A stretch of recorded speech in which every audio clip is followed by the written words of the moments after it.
Whether it's the regular season or the off-season, we have you covered as we give you the best Tennessee Titans and NFL news and insight that a fan could ask for. You're watching the Titan Upload Network.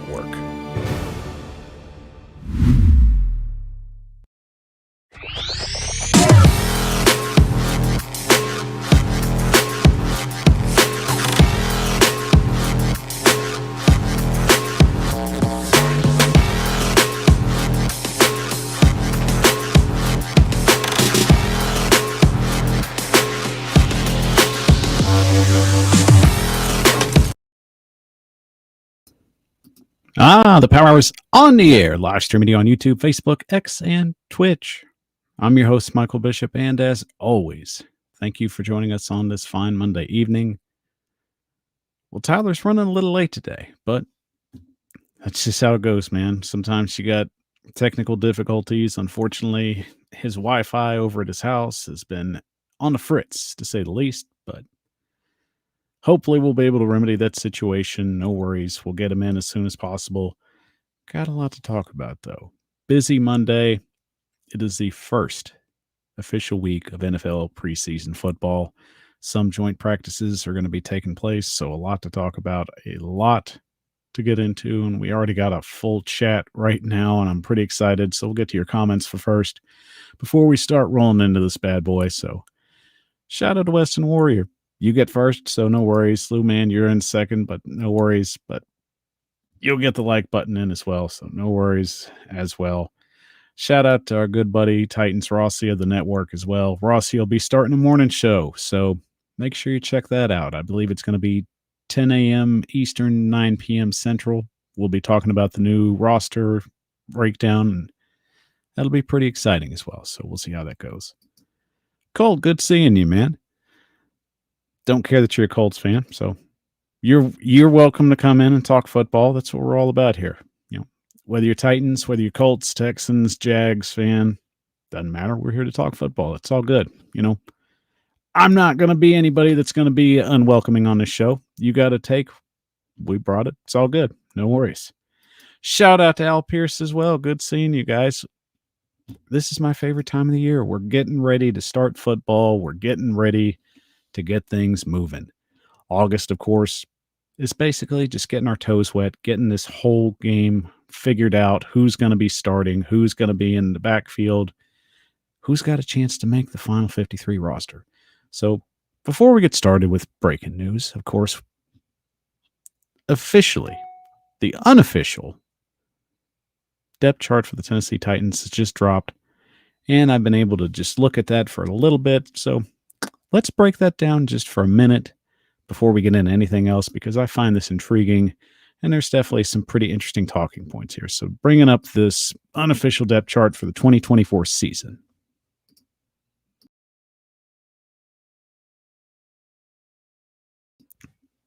So as of right now, your starters, I'm not too shocked. This is about what I expected. There's only a couple things that I think on the offensive side that are worth talking about. You know, I think Chig and Josh Wiley right now, I guess you can unofficially say that they're 1A, 1B in how this is drawn up, because they're literally right there. But of course, I know if you do a 2 tight end set, then of course Josh Wiley is going to be, of course, on either the left or the right side, depending on where they line up. So that's a fair consideration. But generally that goes tight end 2 job, but I think that's just how they feel more consistent and just setting them up in the tight end position. Now, offensive line, it pretty much fell into place like I figured it was going to. Titan Upload felt the same, and I think Rossi felt the same as well. Sadiq Charles, for whatever reason, and for however Bill Callahan sees this offensive line functioning right at this moment, is the right guard.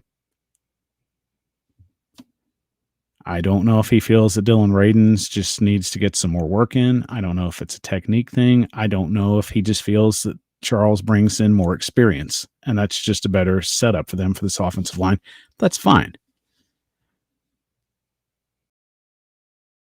It's really not a big surprise to me. I think you put experience first. I think that's how this team wants to go about business right now under Brian Callahan.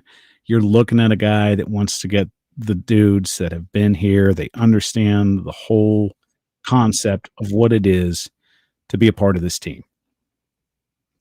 And Frankie, I mean, I don't have a problem if Dylan Radin started and this is how the chart came up. I mean, you know, if I'm looking at it from a technical standpoint, and I'm going to say this, I know they want to keep him at guard, and I think that's really where they want to push him at this point. But I think they want him to be comfortable. He's going to be the starter eventually. That's what I think the long-term goal is. But they want to get him comfortable and understand this is where we want you, but we want you to gain experience, and we want you to work for this job as well. Sadiq Charles, for whatever reason, as I said, they feel that he's the better fit at the moment. And that's fine. Things can change in the span of a month. This is, as I said, it's unofficial. There's nothing that's going to say that this is going to be what the roster looks like in September. I mean, let's just be happy that we're not waiting till like 0 hour is what Mike Vrabel would have done. And basically wait to the last minute, put this thing out. Then we're kind of scratching our heads at that point. But of course, I'm not scratching my head anymore because now we've finally figured out that Tyler Staggs is in the waiting room right now, and we're not going to let him wait in there. Tyler, happy Monday to you, man. We're glad to get you in here. We were worried. Happy Monday, and hopefully I'm not echoing too bad. As you can see, different location, and yeah, it's been a Monday. No worries. I just put my headphones in because you don't need headphones to talk to yourself for the moment. So now I hear you on. We're all good. No worries. So before we go ahead and hit the kickoff, the unofficial depth chart just released maybe an hour ago. So we were going to break that down pretty quick before we roll into anything else. So, what's your thoughts right now with the starting 11 right now? I actually am just now getting a chance to pull it up.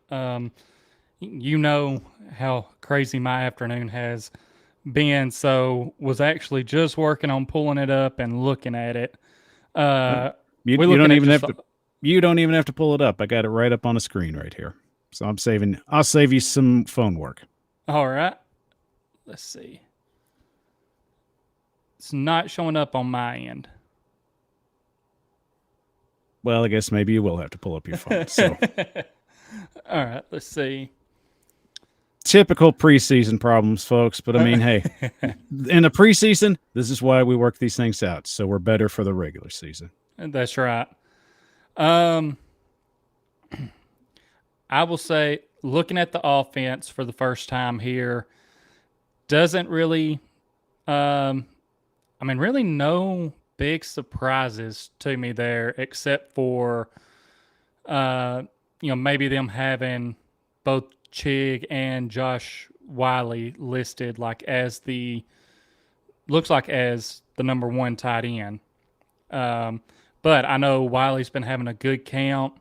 I know Chig, while he's been catching balls, he's had a little bit of a fumbling problem. So, doesn't surprise me, I guess, too much. And even though MPF just got activated off the PUP list, I mean, this kind of shows, I feel like this gives a good representation of where how everyone was thinking that he would probably be the starting right tackle when he came back, and it was just him getting back healthy. So, but we'll see how that pans out. Agreed. And, looking at the second team offense, we won't spend a whole lot of time on this because, like I said, there's a lot to talk about tonight, and we want to comb through this because it just broke over the wire an hour ago. Want to get a few kicks in just to discuss it as we can. Hassan Haskins is running back number 3. I felt that was basically a pretty strong indication.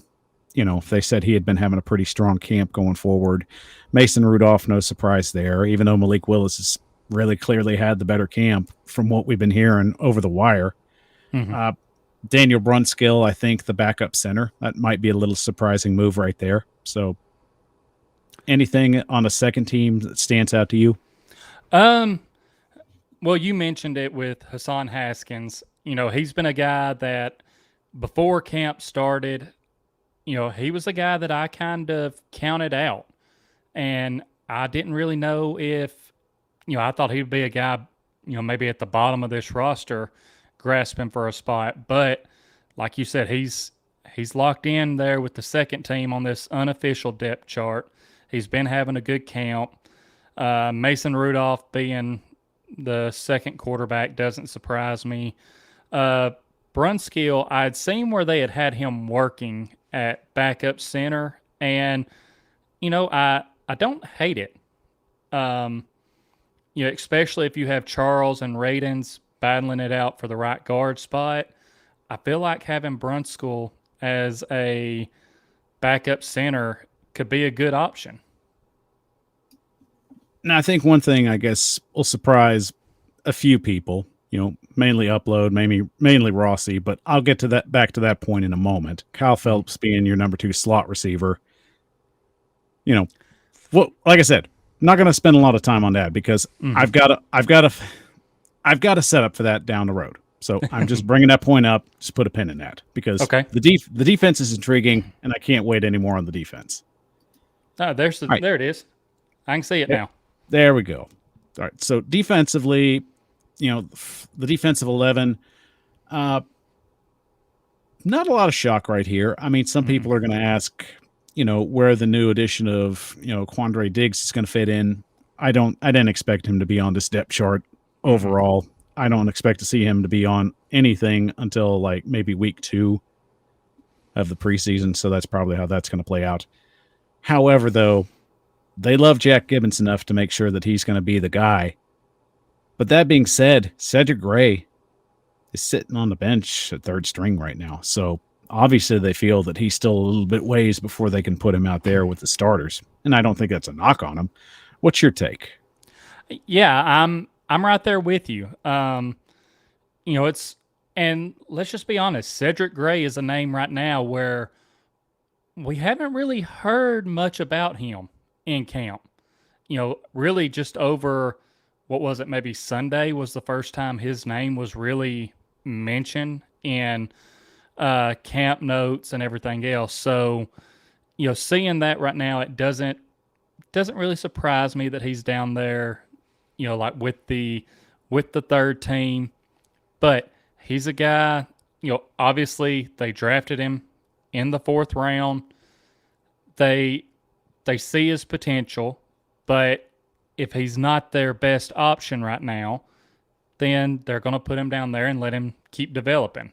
And Gibbons and Kenneth Murray are 2 guys that have just really took a firm grasp of being able to run this defense, and you just keep seeing positive things about them coming out of camp.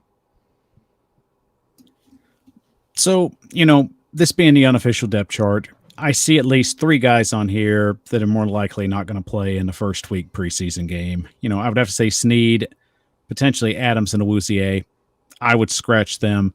Mm-hmm. So you move to the second part of the depth chart, and I think these are the guys that are probably going to see some active playing time. So you'll potentially see Avery, Mike Brown, and Jarvis Brownlee even fill into those slots. So as we know at this moment, Brownlee seems to be, out of the 3, the top-tier guy. Mm-hmm. Who do you think fills in nicely at the other 2 positions? So we'll give Brownlee the number 1 spot. How do you rank the other 2?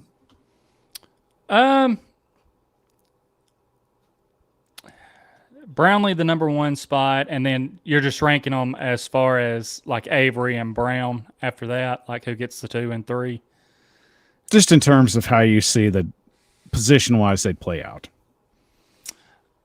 Yeah. From a talent talent. From talent. I would say it would probably go like Brownlee 1, Avery 2, and then Brown 3. I will say because Matthew Jackson, he's been having a good camp, especially over the last week.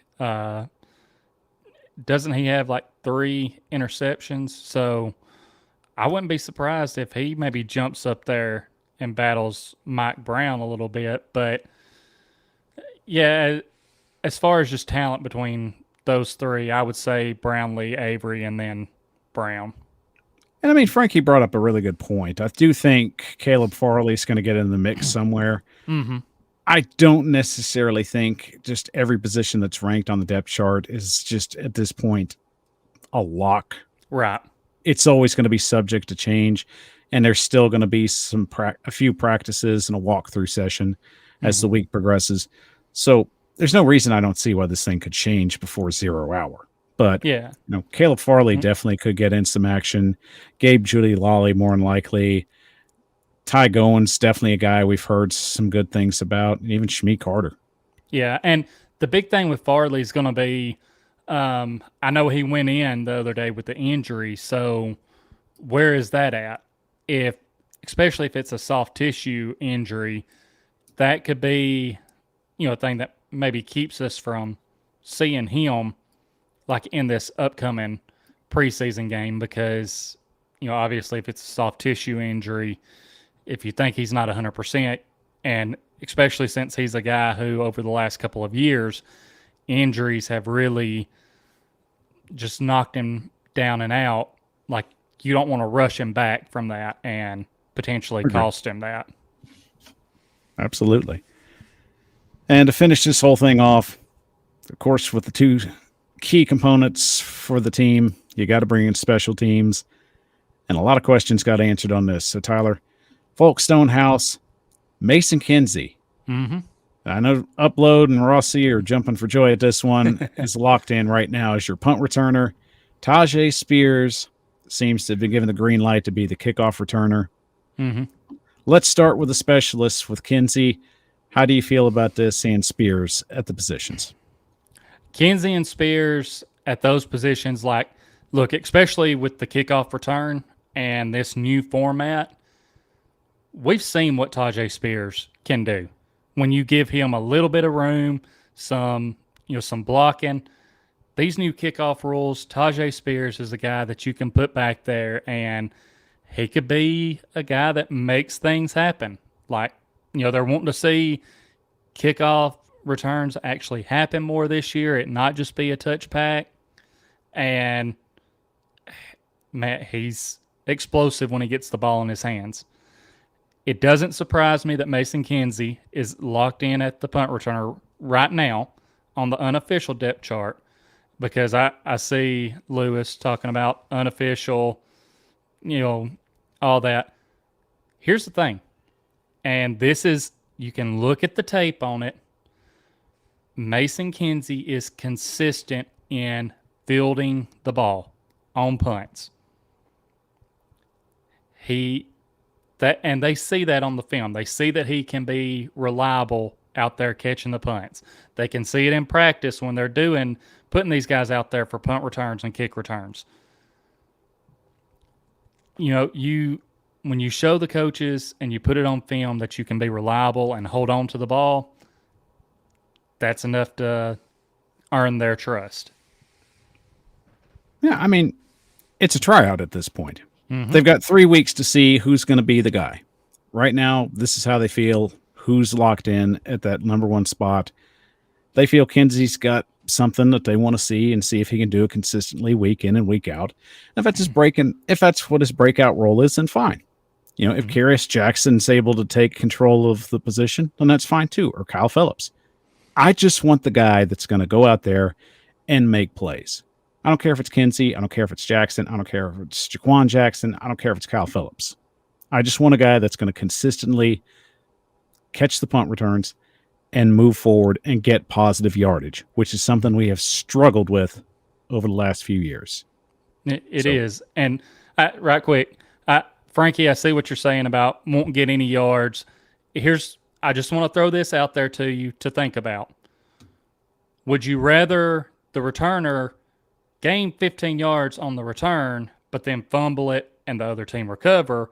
Or would you rather the guy catch it and give your offense a chance to come out and see what they can do? And I mean, think of it this way. Nick Folk is reliable, but Braden Navarson is going to be intriguing to watch as well. Mm-hmm. Because we'll see what he brings to the table. Nick Folk's reliable. He's been doing this almost 20 seasons. But eventually they're going to have to try and find a replacement down the road. Right.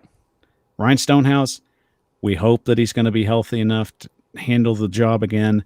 And we hope that, after just so much devastation that he had to go through in that game and finally get back to this point, I hope that he's feeling comfortable enough and confident enough to stand back there and just take live action again just to make the punt. But we'll see how it goes. So that's the official depth chart.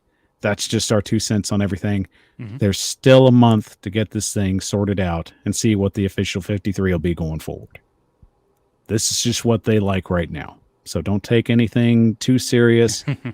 I'd say about maybe 90 to 85% of this, it'll change before it's all said and done. Mm-hmm. Regardless, though, it's finding the right guys who are going to make the difference and progress this team forward. So, that being said, let's get to some of the other news that dropped yesterday. We didn't get a chance to talk about this. So, officially, what was going to be our kickoff topic, but we'll touch on briefly. And here's the kick. So the Titans decided, well, let's just get one more safety because why not? It's the year of the safety. And apparently Denard Wilson is snatching them up like Pokemon. So got to get them all. And I dig this signing. So Tyler, what does Diggs bring to this team? And do we see maybe a potential of another player just not being 100% before the season's ready for them to make this move? Yeah, I think we had the Jamal Adams signing a couple of weeks ago, but the biggest thing was Jamal Adams he's not your coverage guy. Like, he's your come down in the box, blitz, make tackles down near the line of scrimmage.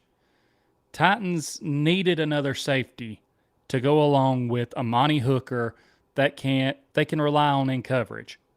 And, maybe them going out and signing Quandre Diggs is a sign that, maybe Jamal Adams, as far as health-wise, all of that, may not be 100%. I'm not going to say that is the case, because Jamal Adams, when he's talked to the media, he's even said that, he's talked to Quandre Diggs. And, they've kind of talked about some of this stuff a little bit. So I think what it comes down to is Rand Carthon and the Titans looked at the safety position. They still didn't feel like they were right where they wanted to be.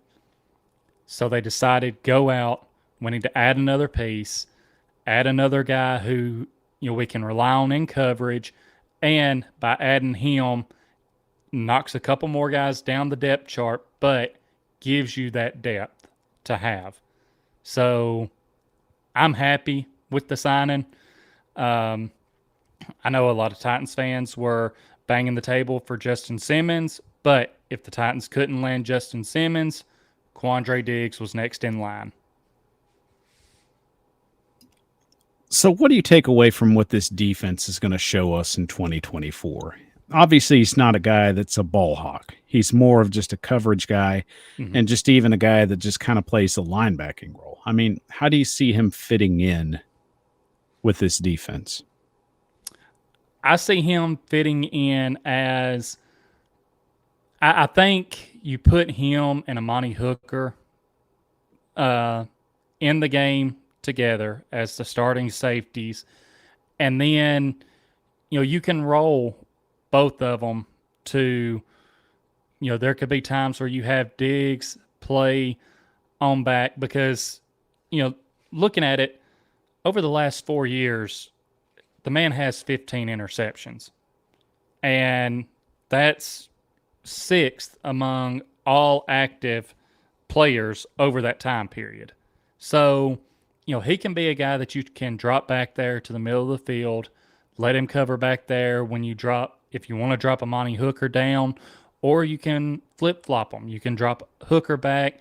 It just gives the Titans more versatility, in my opinion, back there, and adds another coverage guy. So Denard Wilson, especially when he dials up the blitzes, he can have guys back there that he trusts to cover and make plays on the ball.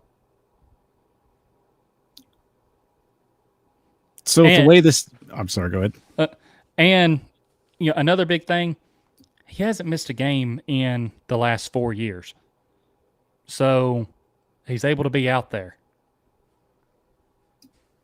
Yeah, I don't see him as just another, older veteran player just being signed to this team. And that just seems to be what the narrative is going through everywhere, where they're consistently just saying, the Titans are basically just picking through the bargain bin. They're signing the OG players. I mean, let's put it this way. We knew what 2024 was going to be. It's a transition year. Mm-hmm. How it goes is just going to depend on how fast this offense gets picked up and how good Denard Wilson implements his defense. And from what we've seen in camp, they've been the problem maker. Mm-hmm. They're the ones out there causing trouble for the offense. And it's been a back and forth ordeal. Sometimes the offense is able to stand out there and hang with them. Sometimes they get the breaks. Sometimes they don't.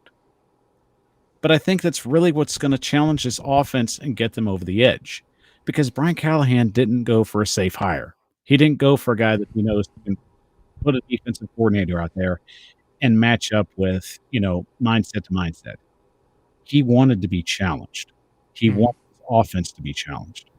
So when these guys go out there and play on game day, they're comfortable with what they're doing. So realistically, I look at this as a good signing. 1 year, $5 million, drop in the bucket for the Titans. Sometimes you find a good, reliable car, and it's worth just buying. Sometimes you just need something to get you to A to B. And this is the signing that I see it as. It's to get you to A to B kind of signing. If it yields out higher progress, then I don't see why they can't make a negotiation to keep him around for another couple of years. It's no problem. If it works out that way, go for it. As I said, this team's not going to win the Super Bowl this year. They're not going to make a lot of noise. I think there's going to be a couple cages they can go out there and rattle with some teams that contend. But there's still a lot of questions that are going to have to be answered. And so far, right now, they're filling us in spots with guys that can bring a good dynamic to this team. I mean, I don't see it as a Band-Aid, Lou. I mean, it's fair if you see it that way, and I'm not criticizing your take, but my whole thing is you got to build through the draft. And this team has so many holes. And going into the year, I knew some of these guys, you're going to have to find some cheap fill-ins. You're going to have to find some players that are going to help you be competitive.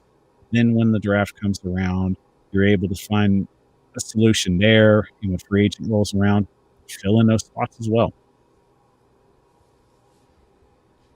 And frankly, I mean, they could. I don't doubt it. The playoffs change every year. The playoff landscape changes every year. At least 40% of the teams that make the playoffs this year usually don't make it the following season. And it's for an array of different reasons. So I'm not counting them out. I'm just saying it's interesting to me that this team could contend this year if they get some breaks. That's just going to be the fun part. We don't know what they are. The unknown can be a little bit scary and a little bit unpredictable. And some people want to make safe predictions. And that's fine if you want to do. I mean, most of the national media has, because they don't know what the hell Tennessee is. New coach, second-year quarterback in a new system, new defensive coordinator. It's a lot to take in. It is. Regardless, though, the Titans made some really strong moves. They made some interesting dynamics going forward in the draft. You hope it pays off. And at the end, we'll just see what happens. Like we always say, we'll see. But, guys, we're going to take a quick break, and when we come back, It is finally the last episode of the Lost Ring series. Tyler's going to take the reins on this one and finish out this bad boy because we got a lot of football to talk about. So I promise you, we'll catch our breath for a minute. We'll be right back after this.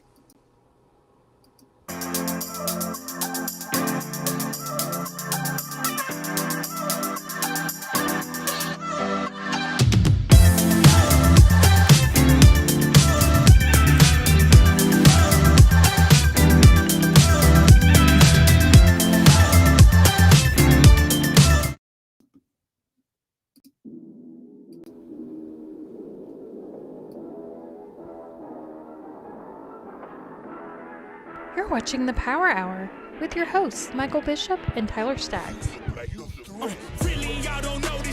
The Power Hour is on the air, live streaming on YouTube, Facebook, X, and Twitch. I'm your host, Michael Bishop, and as always, thank you for joining us on this fine Monday evening. Guys, I love it when the comments are just booming up like this. We've got a full house. It is fantastic. You're giving some good insight and some great comments. Bravo, Bobo. That's fine. It's just my take. I'm going to just give whatever take I feel is going to be necessary for this team going forward. You don't have to like it. It's all good. That's your take. It's fine. I just feel when 2024 is said and done, the Titans were either going to have a really surprising season in a positive way or in a negative way. And that's about the best take I can give you. Regardless, I hope they succeed. I'm always wanting this team to succeed. The national narrative is we're just one of those teams that just kind of gets lost in the clutter. Be kind of nice to stand out in a positive way. That's what I always hope for this team. Regardless, with so many questions that are there, we'll just have to see how it plays out. I mean, think of it this way. When Andy Reid took the Eagles job back in 97, they were kind of saying the same things. Mm-hmm. Sometimes things work out that way. Sometimes they don't. I'd like for it to play out that way, but I can't guarantee anything. If that's the case, I would have put in lottery numbers long ago, and I would be doing something else. That's how I would have been rolling, man. But hey, it is what it is. No worries. You're allowed to have your take. I'm allowed to have my take. That's why I'm on this show.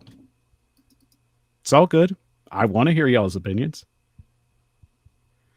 And Lou, yes, I do look different, and that's because my wife dyed my hair. So that's why I look a little bit different. So, and the 118 pounds lost is probably another takeaway of that. So, I practically lost Taylor Swift, so that's probably what you're seeing there too. So thank you for the compliments. I appreciate it very much. So Lou's saying about a 9-8 season. That's fine. Maybe a 7th seed, so that would be a wild card. So yeah, that's possible. No worries. But fortunately, we're going to take a trip down memory lane to where the Titans were in a much better situation and had a lot more on the line, and it just didn't pan out the way we wanted it to. But that's the beauty of the Lost Ring series. We get to change history and put our spin on it, how we felt it would have worked out. So, Tyler, this is the final episode, and it's been fun. It's been just a roller coaster. It's been just a rewriting history, just mind-expanding Hollapalooza, if you want to go that way. But football's back, and we're going to have to get back to business. So we hand off the reins to you tonight.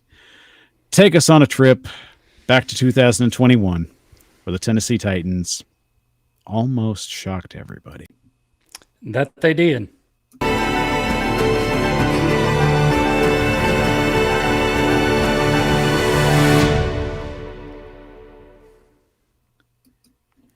And then set up the narrative, the Tennessee Titans come into the 2021 season with a lot on the line.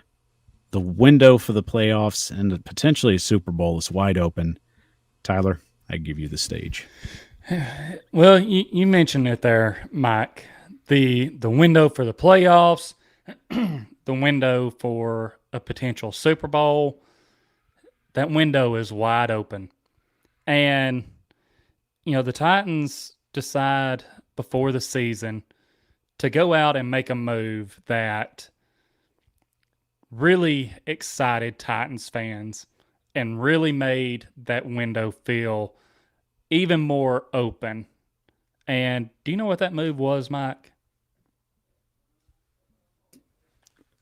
You're going to have to refresh my memory because it seems like that was such a long time ago. It does.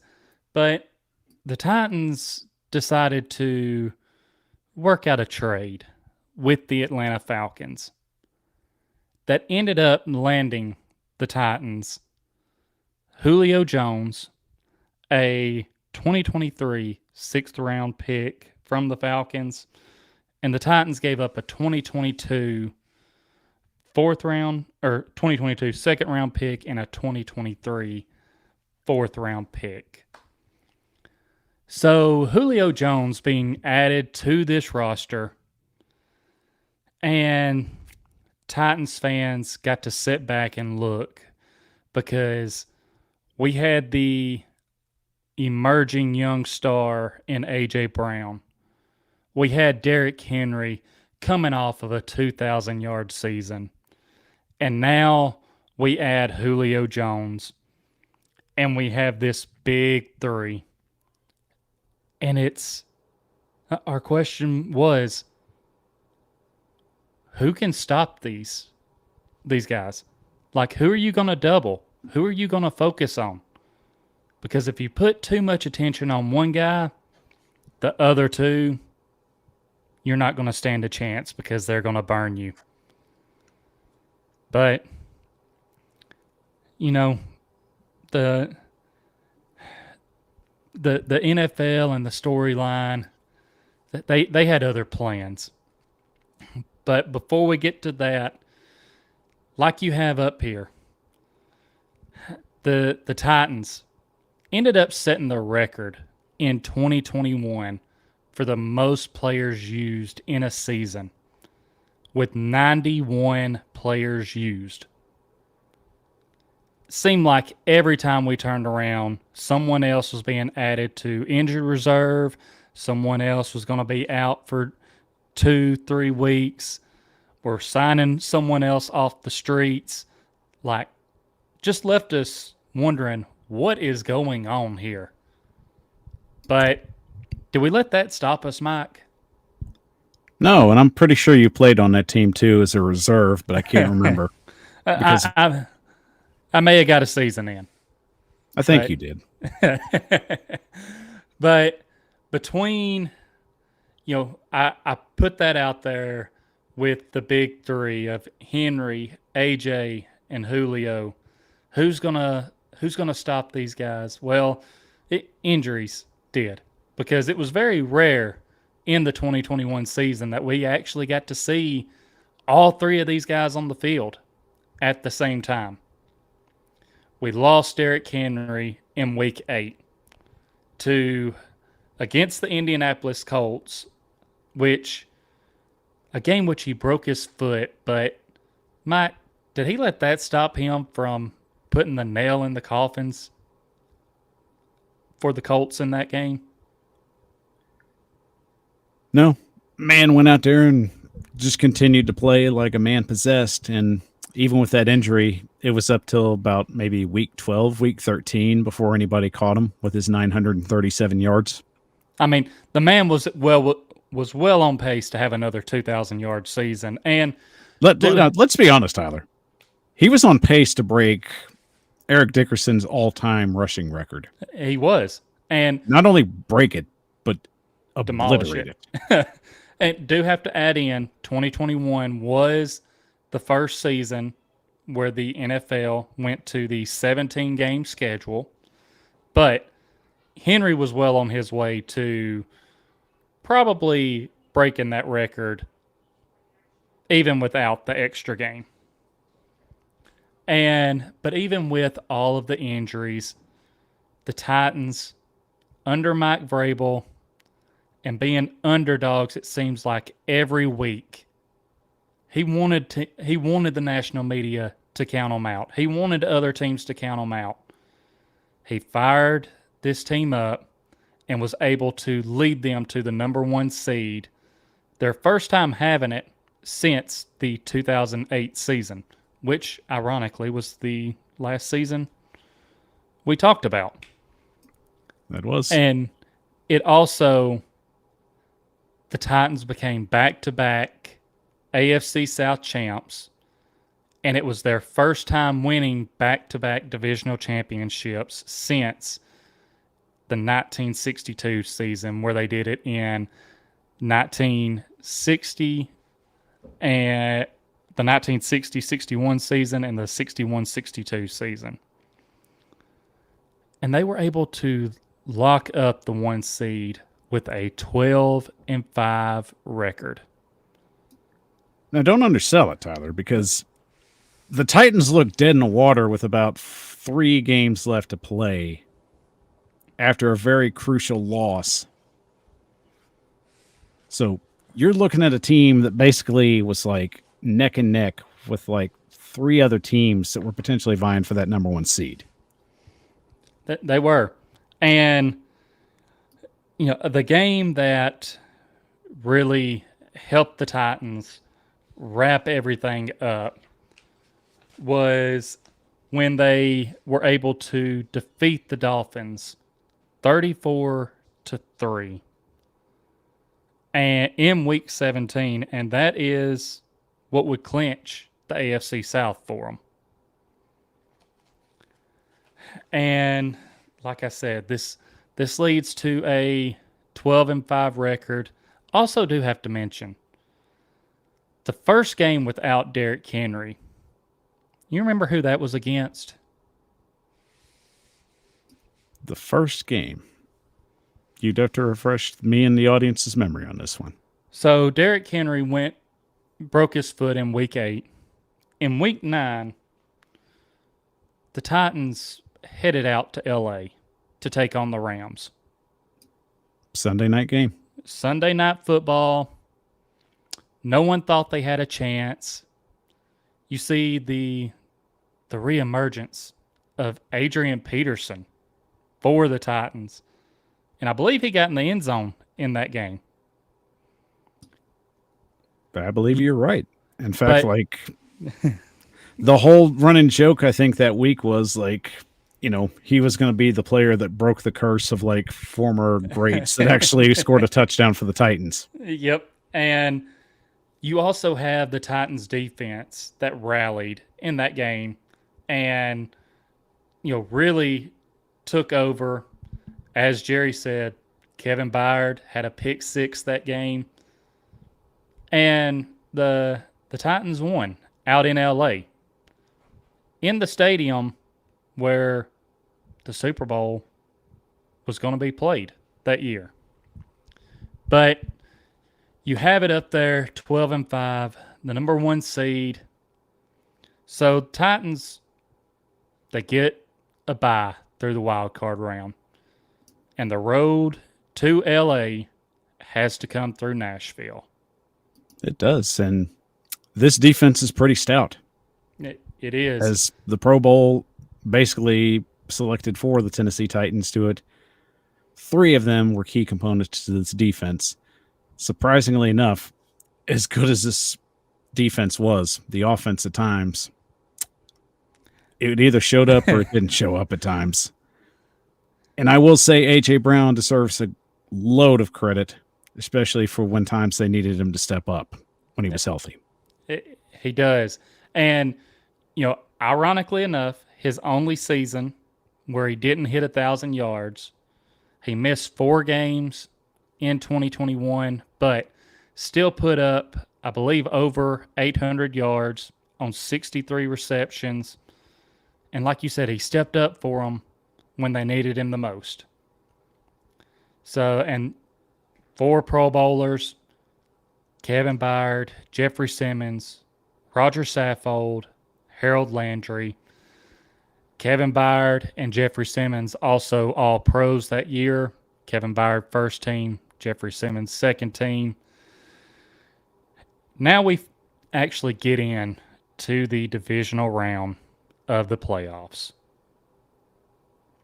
And we have the Cincinnati Bengals coming to Nashville.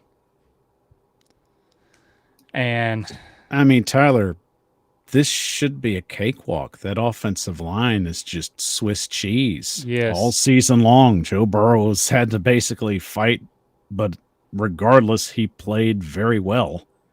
But with this defensive front, you think Tennessee's got a huge advantage. Everything is shining, home field advantage. Let's just go ahead and hit it. What happened? well, I'll tell you what happened. What happened was bad game planning to go along with some bad play. Open up the game. The Titans come out, and there was build up to this game because Derrick Henry was going to be coming back. So all week long, you're hearing about Derrick Henry coming back,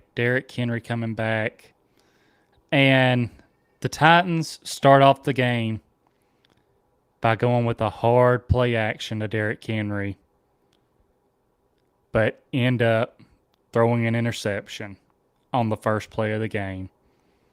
And that was just a little bit of foreshadowing for what was going to happen to the Titans in this game.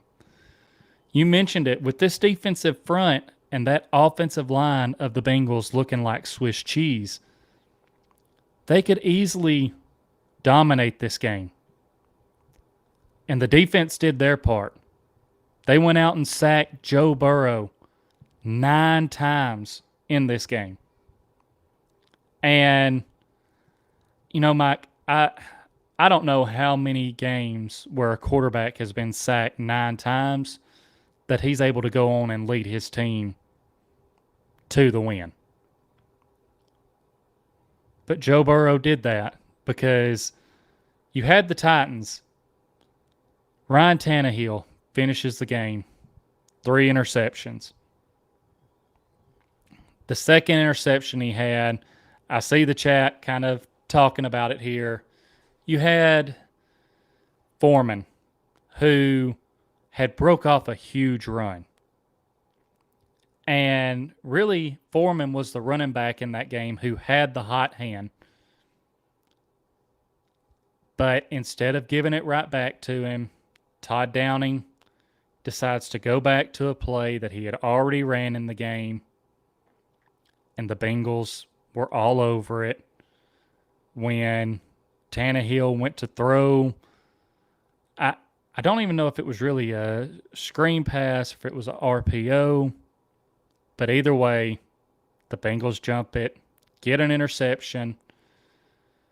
And even with 2 interceptions, Titans have the ball near the end of the game, a chance to go down, get a field goal, win the game,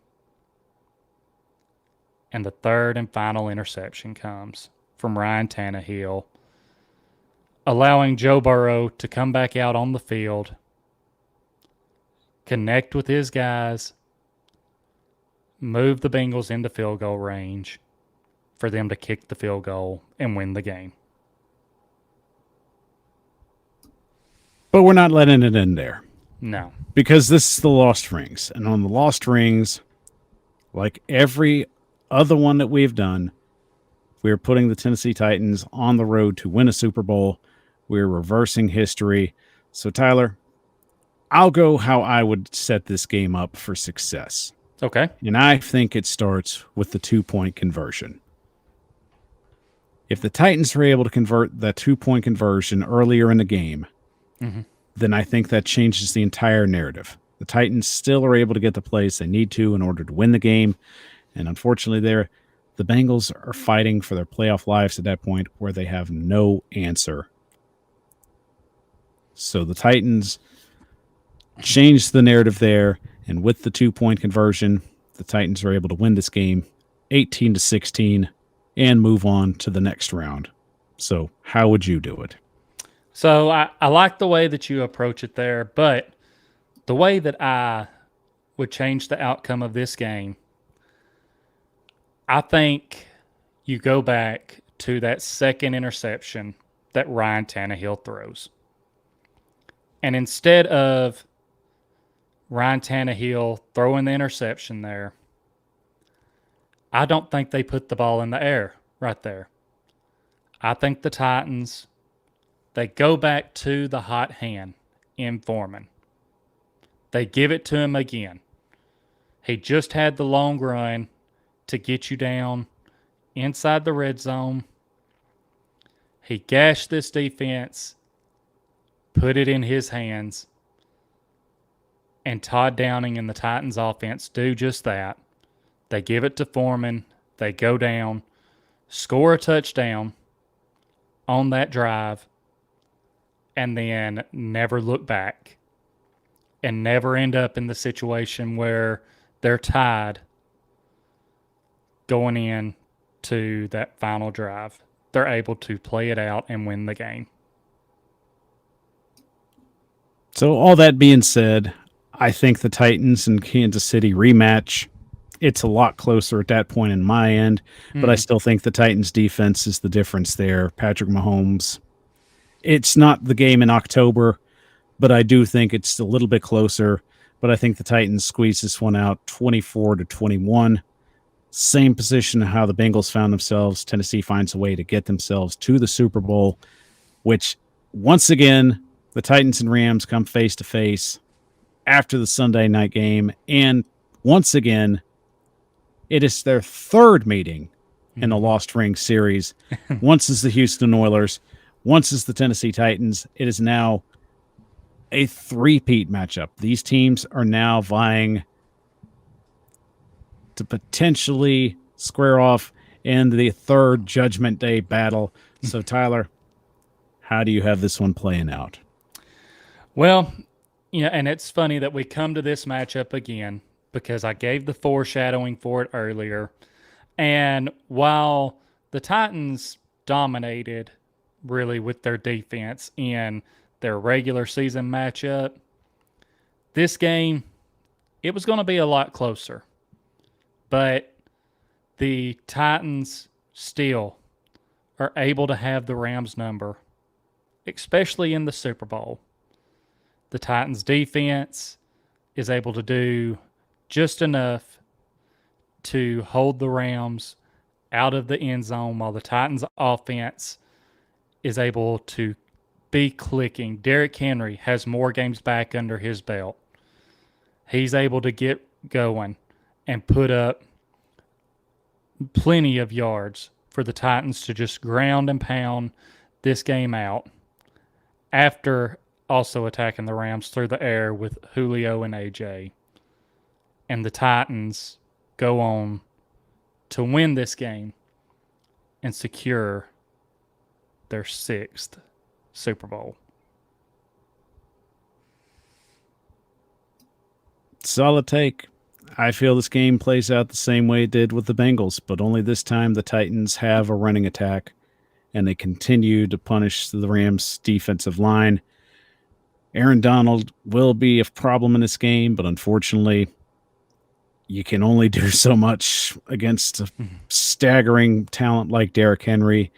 And the Titans come into this game the healthiest they've ever been. Everything turned up two-tone blue.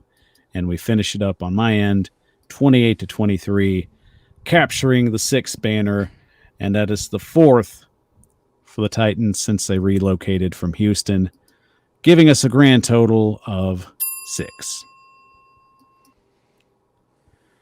So to conclude the Lost Ring series, we did this to basically set the narrative for the future. As many opportunities have been missed, and many heartbreaks, and many just what-ifs and whys,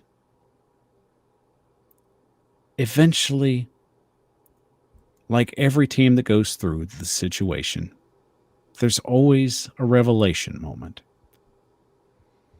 Whether it's through different ownership, whether it's through different GMs, whether it's through different coaches, it takes certain qualities, it takes certain aspects of this game and great minds, and even unselfishness and a little bit of luck in order to turn things around. And that was the whole point of this series as we've gone through it. Sometimes you look at what could have been, and the most important aspect going forward is that there's hope. You're here on this channel right now, hoping that we can all come together one day, right on Broad Street, and celebrate a Super Bowl parade in our lifetime. And I'm going to tell you this. It's not impossible. I've seen amazing things in sports. I've been very gracious in life to actually just see them happen. If the Chicago Cubs can win a World Series, I don't think that the Tennessee Titans winning a Super Bowl is too damn crazy. But the fact is, with this new regime, with Ran Carthon being aggressive in free agency and through the draft, and hopefully in future to come, and with Brian Callahan being his pet project and the guy that could potentially move this team to where they've never been, it's not unlikely. It's not impossible. We hope that this is the moment where the Titans have their aha moment. Just like all the other previous dynasties had theirs. Whether it's the Cowboys, the 49ers, the Steelers, the Patriots. Eventually, they get it.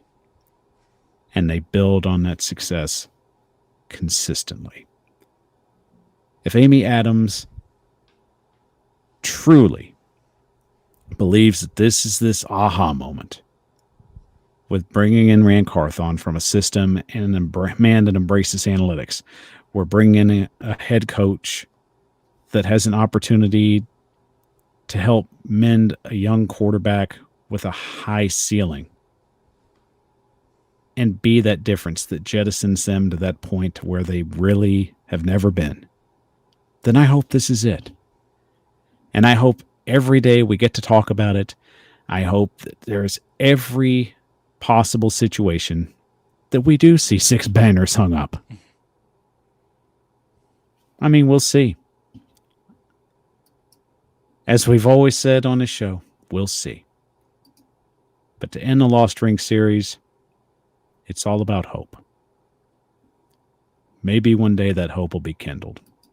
Maybe one day we'll actually get together, and instead of being a hope dream, it's reality.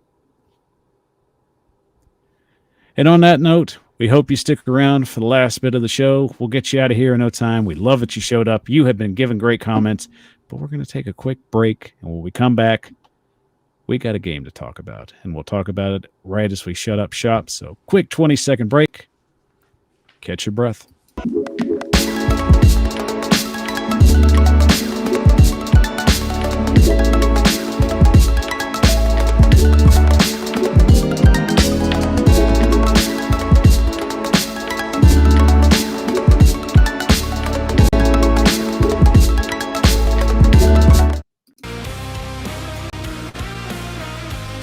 You're watching the Power Hour with your hosts, Michael Bishop and Tyler Stats.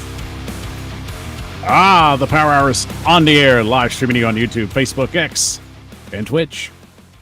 I'm your host, Michael Bishop, and as always, thank you for joining us on this fine Monday evening. You have been phenomenal. The comments have blown up. Seeing a lot of old friends from the show, by the way. We saw P Shark in there. We saw our good buddy Will. We saw, I'm pretty sure Glory Sports was in here too. Good seeing everybody. A to Z Friends is in here. Ben Parrish, I haven't seen you in forever. It's good seeing you too, Ben. Guys, you brought the comments today, and it was phenomenal. So as always, round of applause to you.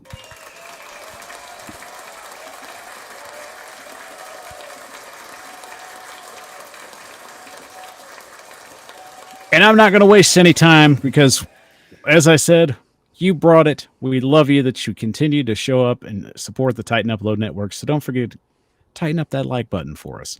And if you love the show, help it grow. Share it out with all your friends, whether they be Titans fans or NFL fans in general.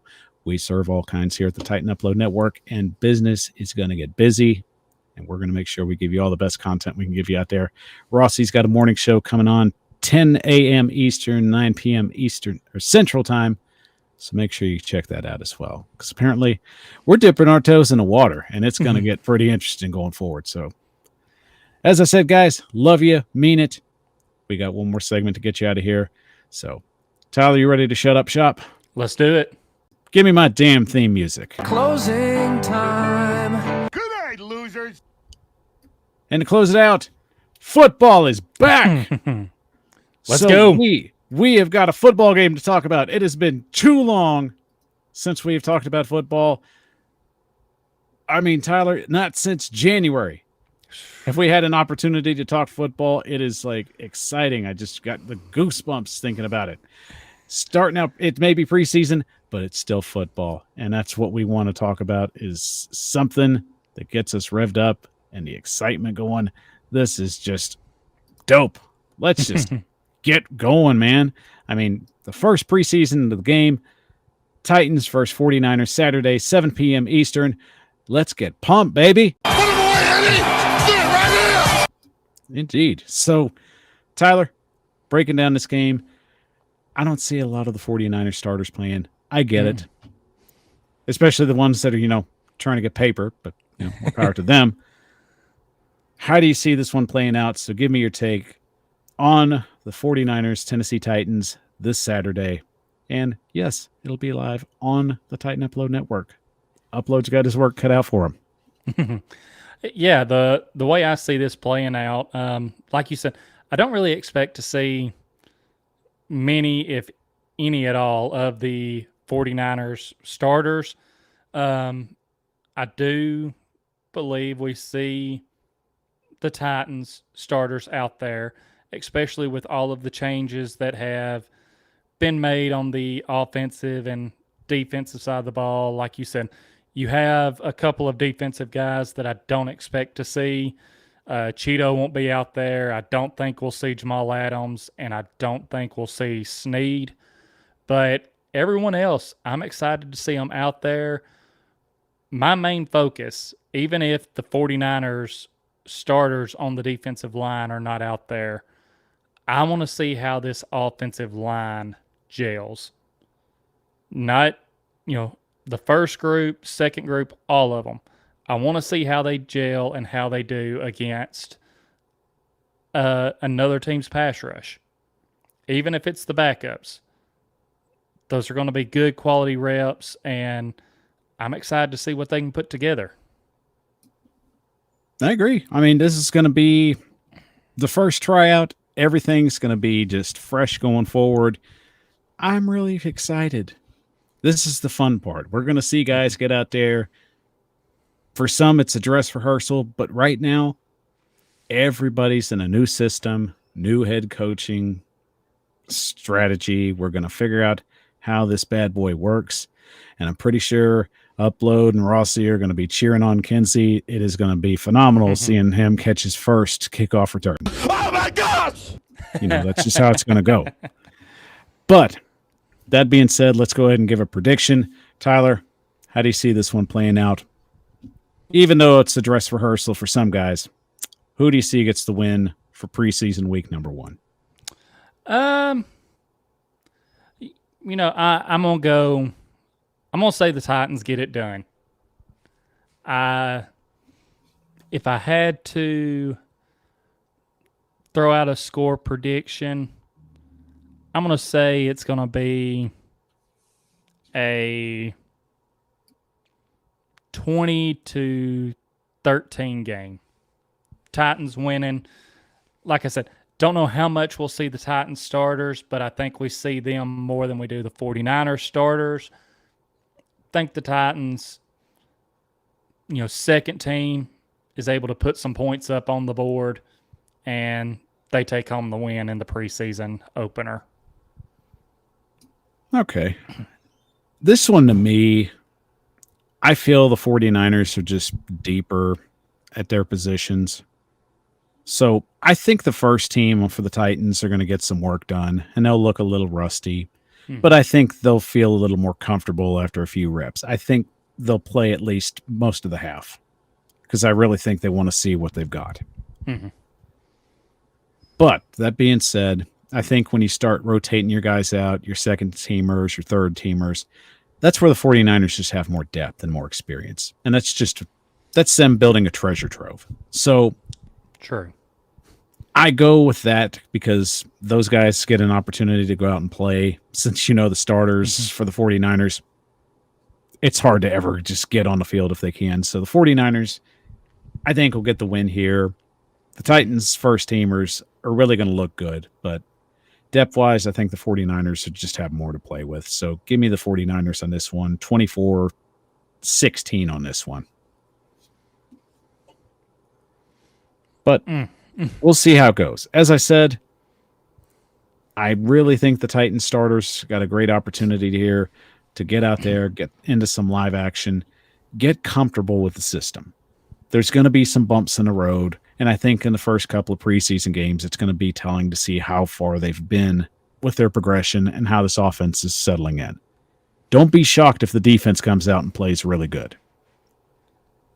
But I do think some of the other players, we're going to see how good the depth is with the linebacking position, and especially with the backup corners. That's going to be a battle. True. I don't even see this game as so much just as wins and losses.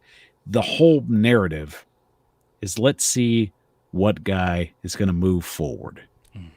Who's getting themselves closer to that 53, and who looks more practice squad ready. So Saturday night, Titan Upload Network, more than likely Upload will be doing a watch party there. Check it out. It won't disappoint. And if you're looking for it on TV, NFL Plus always has these things, especially if you're local. But if you're in the Nashville area, ABC2 definitely carries all the preseason games. So check them out if you're trying to watch it there.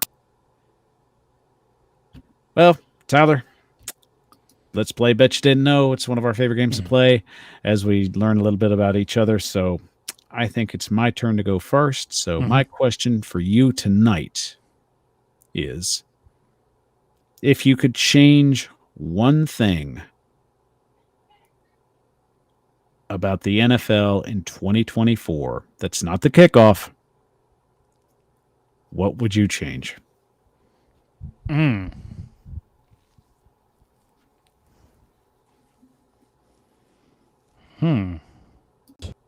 my gosh!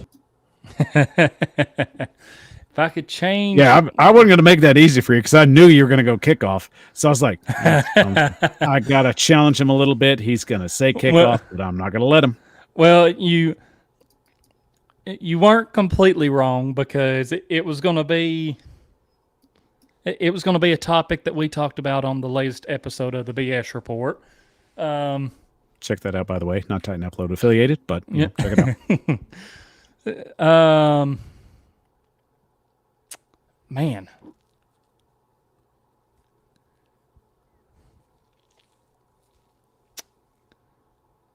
Yeah, you've come with a good one tonight because I'm trying to think of what would be... All right.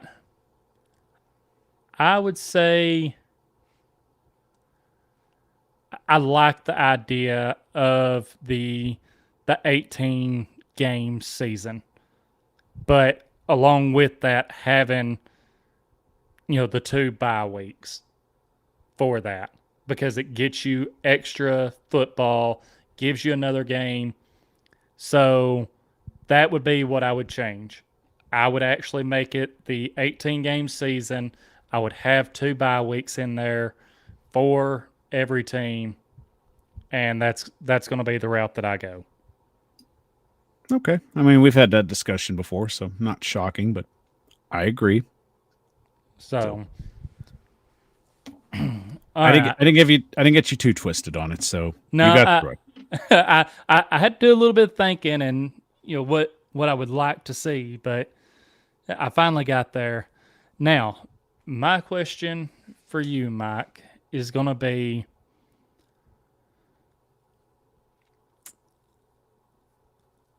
I had one, and then with everything that's happened this afternoon, I lost it. But I'm going to go with, was there a certain book when you were growing up that, like, it could be your go-to?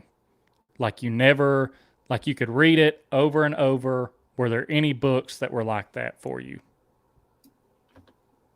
I mean, book-wise, I read a few books that generally had my interest, but mostly growing up, I either read like a lot of Sports Illustrated. Mm-hmm. That was like a lot of my go-to when I was younger. They used to have a magazine called Disney Adventure, which was kind of like just a Disney comic book that I got every month, and I definitely enjoyed that. I definitely read a lot of graphic novels growing up, so I mean, do you just mean in general? Yeah, it can be any kind of book, with comic book, whatever. All right, so off the top of my head, I mean, I guess in general, I just enjoy graphic novels because they're just more in depth than your regular comic book. And it was just a one sit series. You're not basically having to like buy different issues and continually follow them. So I guess one book that I definitely keep near and dear to my heart would be Bone. Okay. And for those who don't know what Bone is, Bone's written by an illustrator named Jeff Smith. And the best way I can describe it is, it's like if Lord of the Rings and Looney Tunes had a baby. That's basically the best way I can describe it. But if you've never heard of Bone, check it out on Google or check out on your Amazon reading list. It's really great. It came in like just different comic sections, but they put it in one graphic novel, and it's really great. It's funny. It's intense. It's, heartfelt. It's got everything. So check that out. All right. Well, that being said, football is back. We are feeling good. It is great to be back talking football. And on a football week, we've got everything coming up. Tennessee Titans this week. Put them away, Eddie! Do it right here! That's right. But of course, guys, thank you for joining us on the Power Hour tonight. It has been a phenomenal show, even with all the breaking news. So one more time before we get out of here, round of applause to you.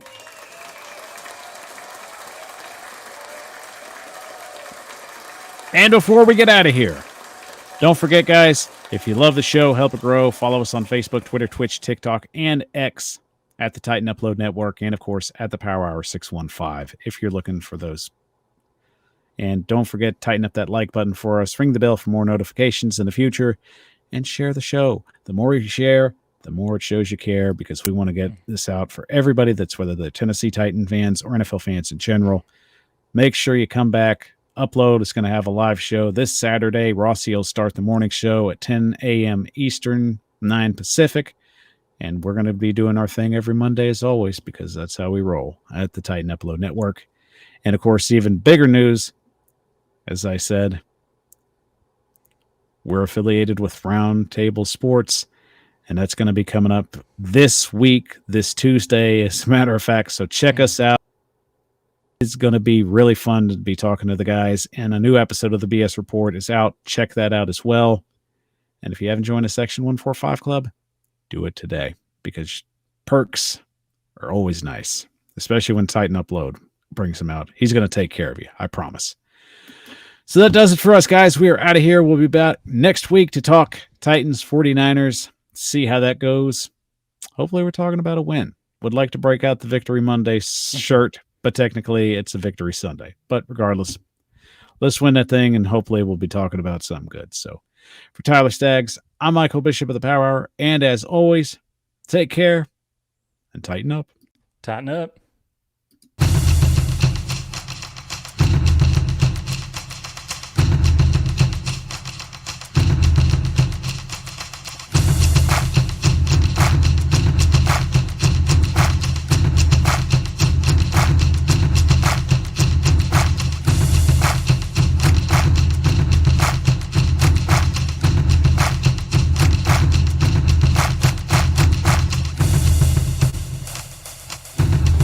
You're watching the Titan Upload Network.